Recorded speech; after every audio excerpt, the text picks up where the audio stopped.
So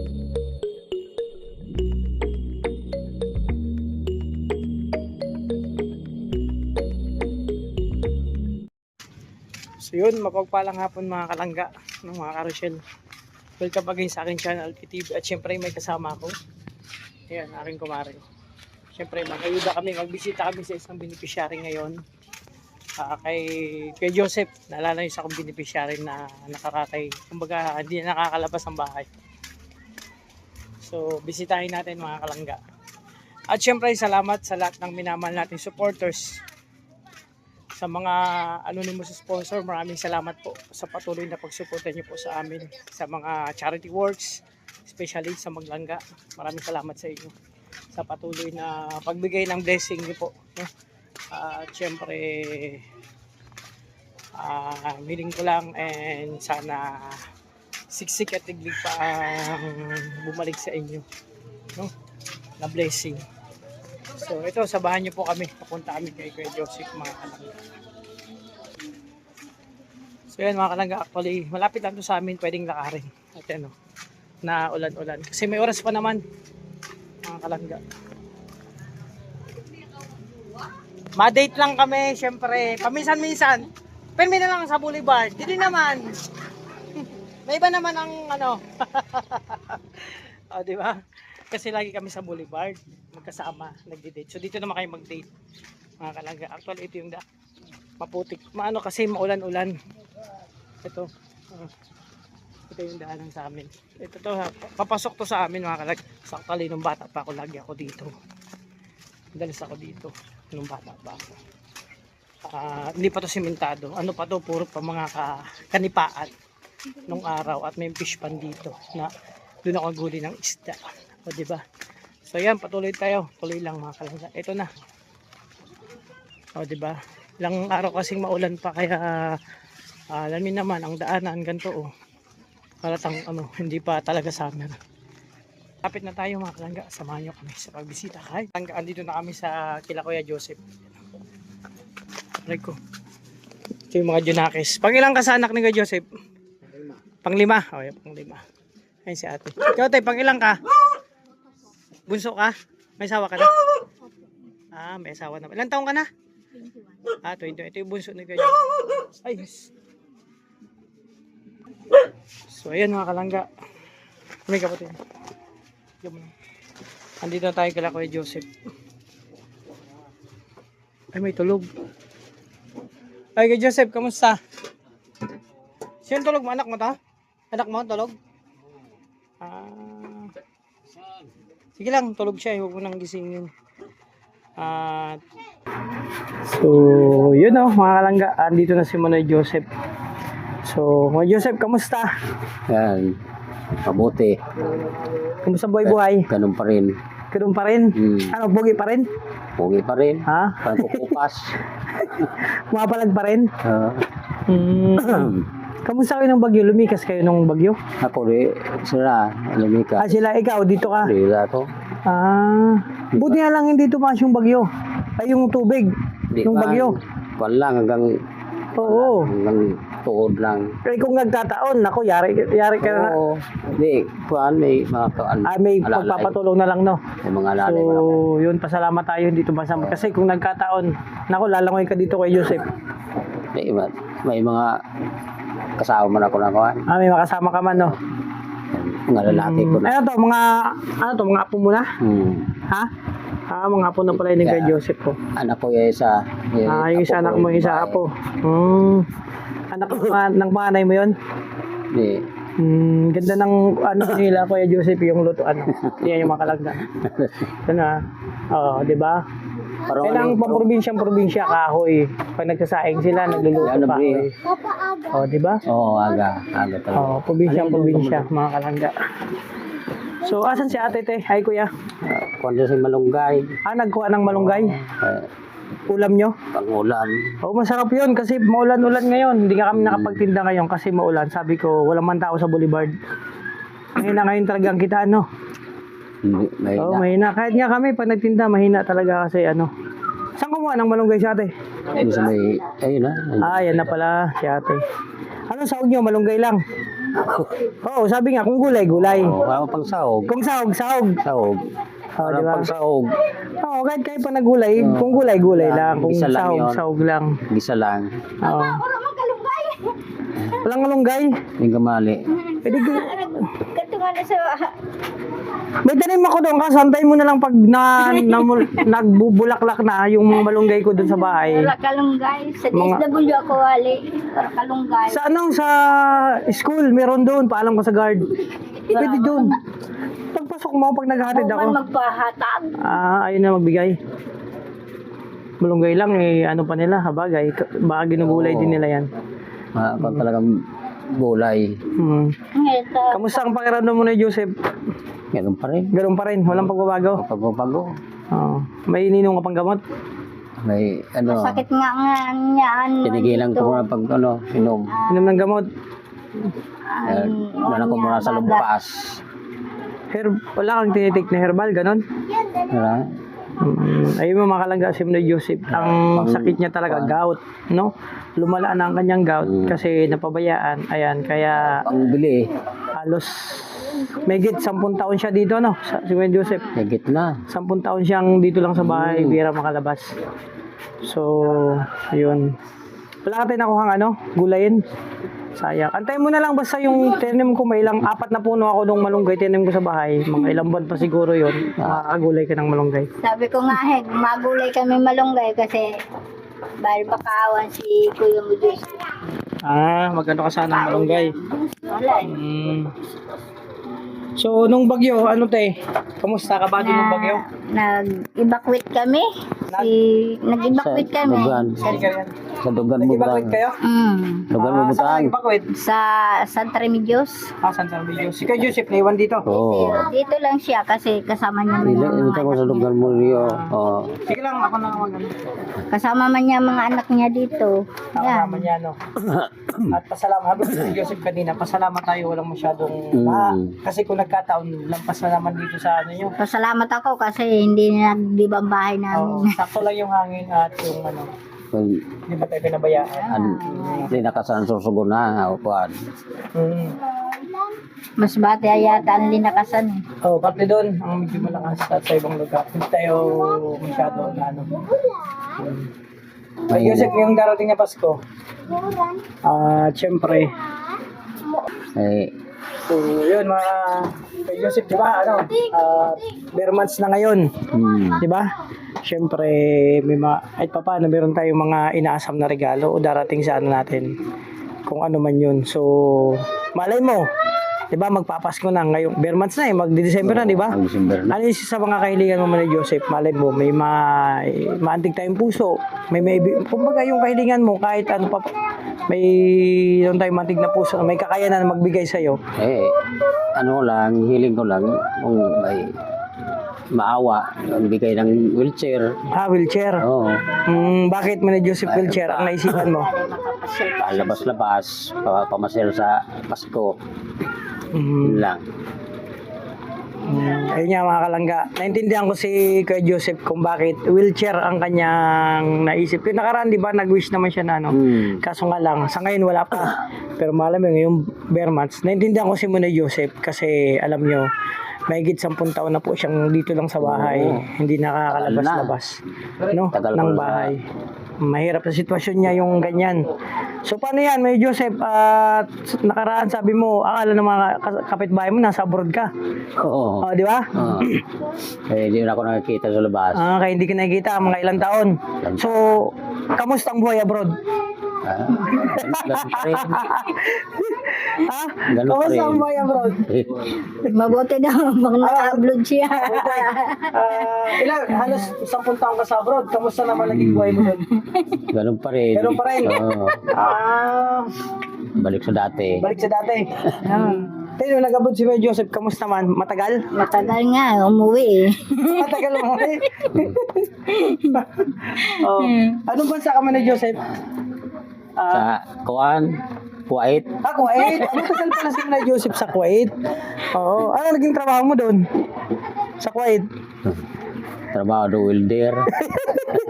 Fielder.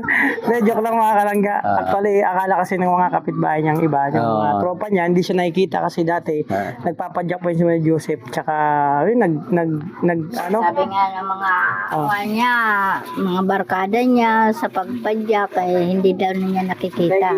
ng Akala niya sa Maynila. Manila. Sabi ko, nandun lang sa bahay, nakahiga. Dos. Yun. Nung time na nakahiga siya, Kuwan na. Pa-12 Tagal anos na. siguro. tagal na, no? 12 years. Isipin mo, 12 years ka sa abroad. Oo. Ito, Wala na. Sa akala niya, wala na si Joseph. Sabi ko, nandiyan sa bahay. Nakaupo lang siya, nakahiga. Late nila nabalitaan, no? Yung nangyari kay Manny Joseph. Tagal din. Ang tagal nga eh. 12 years. Buti hindi ka naman nahirapan ng Manny Joseph sa pagiging abroad 12 years. Di man. Sanay na. Sanayan na lang. Nasanay na. Nasanay na. So kalangga yan si Manny Joseph. Ano kasi nasanay na siya. Kumbaga, hindi sa buhay abroad, no, nasanay na siya dito sa bahay. Na dito lang sa loob na kahiga, paupo kasi sitwasyon niya nga po. Ganito pala, kulong, nakakulong sa bahay. Nakakulong sa bahay, no? Hmm. Buti hindi ka naman na homesick nung time na nasa abroad ka. Di naman. Di naman. Ganun pa rin ang So, yun, may ano kasi, meron akong kasama ko yung jowa ko. Yung jowa ko, yun. Teka, di na May regalo ako. Agaw na regalo. Pasensya nyo na itong dala kong bigas. Sana makatulong, ha. Aga regalo.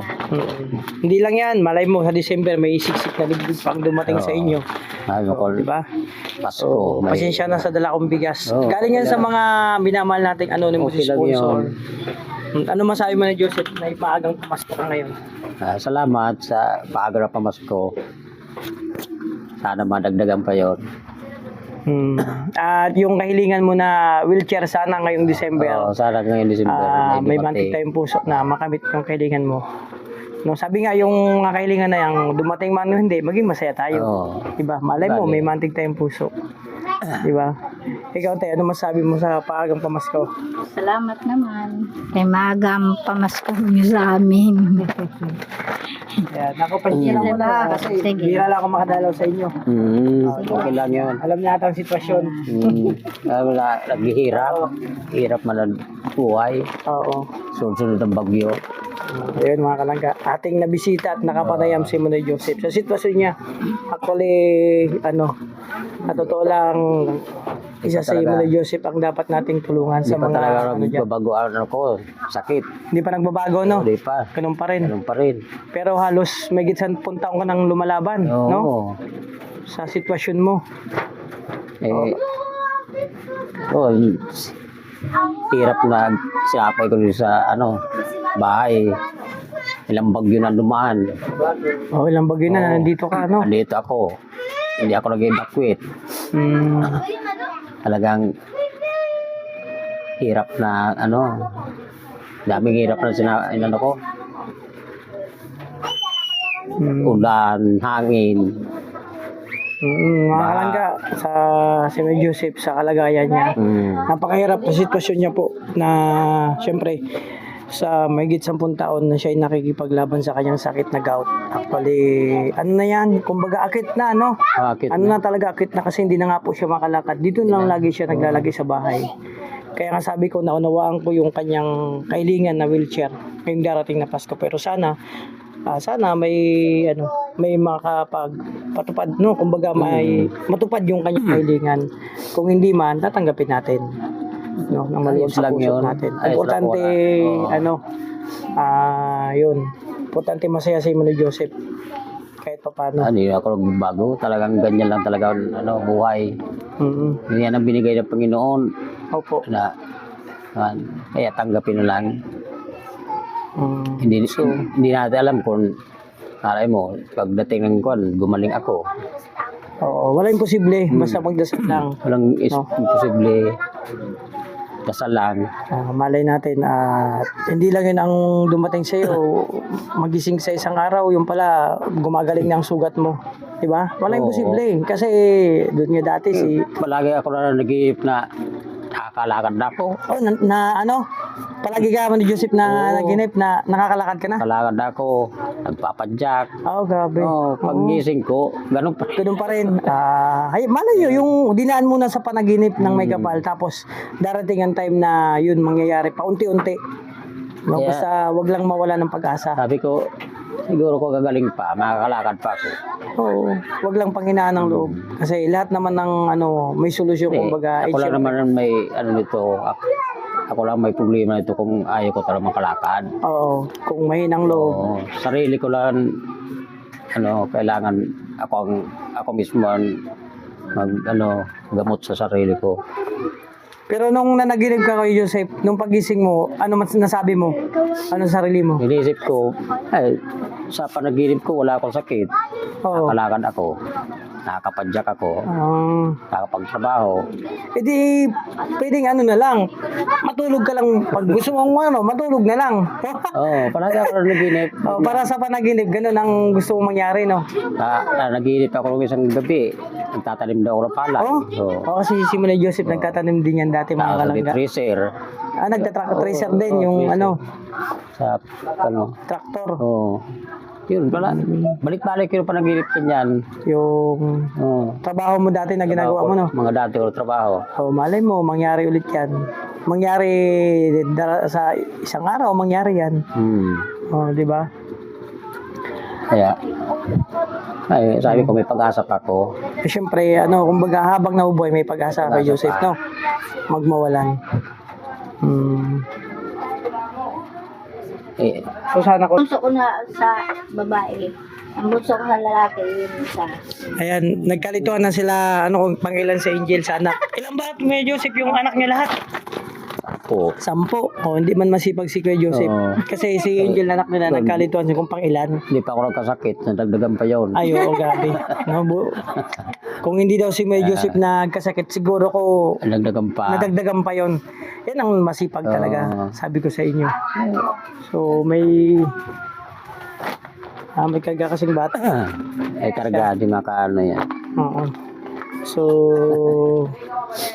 yun mga kalangga. Isipin nyo na ko dun sa sinabi ni Kuya Joseph. Kung hindi siya nagkasakit, baka yung anak nilang 10 nadagdagan pa. Yan ang tunay na masipag, mga kalangga. Diba? So, ewan ko lang kung kakayanin nyo. Kasi ako 4, kung habulin yung 10, 6 pa. Kaya pa, bata pa. At tingin nyo, kaya ko pa? 6? So, depende yan kay partner kung mapilit niya ako kasi bihira ako mapilit. Depende. Inaabot ng taon po ako bago mapilit. Kaya, depende sa mapag-usapan namin at kung paano niya ako mapilit. Di ba? At, siyempre, gusto ko lang mapasaya ang dalawa. So, yan, hindi na ako magtatagal, no? Salamat sa, pag-welcome ulit sa amin sa inyong munting bahay. Yan sila kay Joseph na tinakausap, mga kalangga. So, siyempre, yung panaginip ni kay Joseph, sana balang araw mangyari yun. At yung isa sa mga hilingan yung Pasko, sana mayroong, maantig tayong puso na may kakayanan na maibigay sa yung kahilingan niya. At yung panaginip niya naman, sana mangyari sa buhay niya yun. So, hindi na ako magtagal, magpaalam na ako kasi pa kami magdi-date. Malay mo, di ba? 4. Okay, wala manuran. Kuya Joseph, naniniwala ka ba? Kaya ko pa? Kaya. Subukan natin. So mga kalangga, di na ako magtatagal kasi umpisa natin ngayon mag-date kami para pwede pa makahabol. Kaya pa yun. Bata pa. 6. So, 6. 6, kaya ba? Titingnan natin kung makakahabol pa tayo. Tanungin natin si partner, si kumari, kung kaya niya pa. Kasi mahirap mag-iri. Sa lahat kasi, may Joseph, lahat kasi ng anak ko, ako yung naglilihi. Sa 4 na yan. Mahirap ako maglihi. Pag ako kasi naglihi, maselan. Gusto ko lagi ako naka-aircon. Hindi na pwede magdagdag. Yun nga, masilan ako mag-late. Mm. At nahirapan talaga ako sa panganganak kasi mahirap mag-erect. Oo. Ramdam ko yung sakit. Kaya, tama yun. Kaya mga kalangga, kasi nagpaalam na ako kasi yun nga. At Salamat. may oras pa, baka makahabol pa kami. 6 ang ihahabol ko, 6 no? 6. Tandaan nyo yan mga kalangga. 6 ha? 6. Kaya pa yun. Ang So, bye-bye. Ano, ay alam na, may Joseph, ano yung pwede mong maipayo sa akin? Di ba, sa 6 pang nahabulin ko, ano yung pwede mong maipayo sa akin? Ay, payo ko, wag lang dagdagan. Huwag na dagdagan. Ah. Bakit? Ay, hirap ang panahon. Ah? So, tama na yun. Okay. Kaya ko masaya pag marami. Ah, Eh, pagpistahan, marami naman tao na. ay pagpistahan. Ay, Wag mo na dagdagan, tama na yun. huwag ko lang dagdagan. Ay, buti lang sabi ni Kuya Joseph, huwag ko lang dagdagan. Kasi totoo lang, bala ko na sana eh. Magpapilit na ako kahit hindi ako pinipilit. Bumigay na ako. Kaso, yun, pakinggan ko, mahirap talaga ngayon kasi, kumbaga, may sitwasyon ngayon, sa panahon ngayon, tama na muna yan. Oo, tama na yun. Hindi na ako maghabol. Hindi na. Huwag na. Oh, sige, hindi na ako magpapilit mga kalangga. Tandaan nyo yan. Huwag na muna. Ah, So, yun. Paalam na medyo sa'yo. Oo, thank you. Salamat. Salamat sa kuhan. Oo, mura magali. Oo. Ayan. So, mga kalangga, dito na ako. So, sundin ko na yung payo ni Kuya Joseph na wag na muna maghabol. Kasi nakaapat na nga po ako. Eh, dito na kami. May isa sa mga anak ni Kuya Joseph. So, yan mga kalangga, dito na kami ni partner. So, yun. So, actually mga kalangga, gusto pa sana maghabol. Kaso nga lang, mahirap daw ang buhay ngayon. Diba? So, depende naman sa kanya kung paano niya ako pilitin. Pero, di na muna kasi mahirap talaga ngayon. Isipin nyo kung maghahabol pa ako ng 6. 4 na. Pang-4 si Kalib, 6 pa. Ayoko na. Mahirap. 6 na kalib. 6 na kalib ang lumabas, delikado yun. Isang kalib nga lang, hindi ko na kaya eh. Hindi ko na kinakaya ang mga ano niya, mga pinambabato niyang ano, nung kataga na gusto yung maging dama. No? So, tama na muna eh. Yun lang talaga, huli natin na pasyalan si Kuya Joseph. Sabi natin na continue. Abangan niyo po yung mga charger namin dito sa region. So, ito kumbisa ulit tayo. At syempre, bago tayo pumunta ng dalawin natin mga bigit sa rin natin. Kasi hindi ko alam kung abutin ako ng ilang taon din. Diba, bago bumalik. Kaya syempre, magpapasalamat na ako sa lahat na minamahal natin mga supporters, sponsor and viewers sa patuloy na pagsuporta niyo sa amin. Sana po yung magsawa sa aming mga charity. Sana, wish ko lang na sa mga anonymous natin na patuloy nag-share ng blessing. Sana ligbog at siksik na blessing pa dumating sa inyo. So, maraming salamat. Mag-ingat po kayo. God bless po. Bye-bye. Bye-bye.